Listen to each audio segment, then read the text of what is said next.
Assalamualaikum warahmatullahi wabarakatuh. Sugeng enjing para pamirsa, sugeng pepanggihan kalian jaran pawartos dinten Ahad tanggal 28 September 2020 langkung.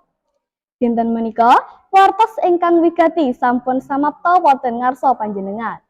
Antawisipun pawartos kegiatan Ponorogo Sprint Competition wonten ing Kabupaten Ponorogo ing taun 2020 langkung. Sesarengan kalian kula, Tania Zaskia Maizilan Intan menika pawartos jangkepipun.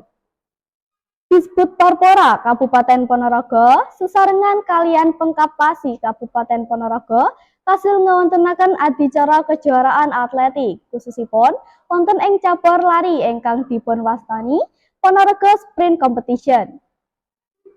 Kegiatan menika dipun wontenaken ing dinten Setu tanggal 17 September 2020 langkung lan dinten Minggu 28 September 2020 langkung. Adicara menika dipun wontenaken kagem ngajangi bakat saha minat para muda taruna ingkang unggul ing babagan olahraga lari. Kejawi menika kagem nyamaptaken atlet-atlet lari kagem ngadepi wontenipun adan kaprigelan lari ing tataran nasional utawi internasional. Awit saking agengipun semangat juang para muda taruna wonten tlatah Ponorogo nyebabaken peserta lomba lari menika kuatah sangat. Wiwit saking wilayah kita ngantos dumugi wilayah padesan sami antusian derek lomba. Miturut data ingkang kasebar, cacahipun peserta lomba ngantos 1000. Wiwit saking lari alit ngantos dumugi lari dewasa. Perlombaan menika digunakan pedoman peraturan perlombaan atletik seluruh Indonesia. PASI saha World Athletic Competition and Technical Rules 2020 langkung edition.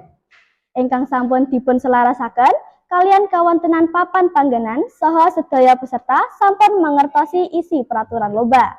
Aturan lomba ingkang dipun sepakati dening panitia saha peserta antawisipun nggih punika setunggal atlet saged nderek kalih nomor lomba. Cacahing peserta lomba saben nomor lomba boten winates. Peserta lomba saged minangka sesulih saking sekolah utawi saking klub. Ing pungkasanipun lomba dipun pendet juara satunggal, kalih lan 3. Saben nomor lombanipun ingkang salajengipun badhe pikantuk medali saha piagam penghargaan. Wondene cabang olahraga ingkang dipun lombaaken nggih menika lari 50 meter, lari 60 meter, lari 80 meter, lari 100 meter, lari jarak 300 meter, saha lari 100 meter.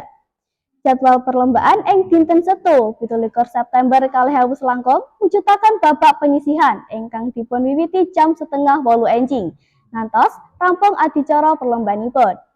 Wondene ing dinten Minggu 28 September 2020 langkung lumebet ing babak finalipun ngantos manggihaken sang jawaranipun.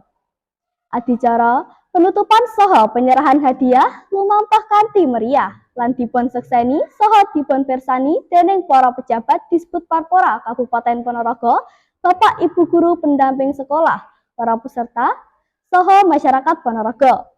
Wondene para jawara ingkang sampun kapilih badhe dipun gladi dening PASI Kabupaten lan salajengipun dipun tunjuk minangka sesulih atlet Ponorogo kagem nderek lomba wonten ing tataran provinsi lan nasional. Saged ugi ngantos dados sesulih wonten ing ajang perlombaan tataran internasional. Mekaten kala wau siaran pawartos dinten Ahad 28 September 2020 langkung. Sugeng pepanggihan wonten ing pawartos salajengipun. Nuwun, wassalamualaikum warahmatullahi wabarakatuh.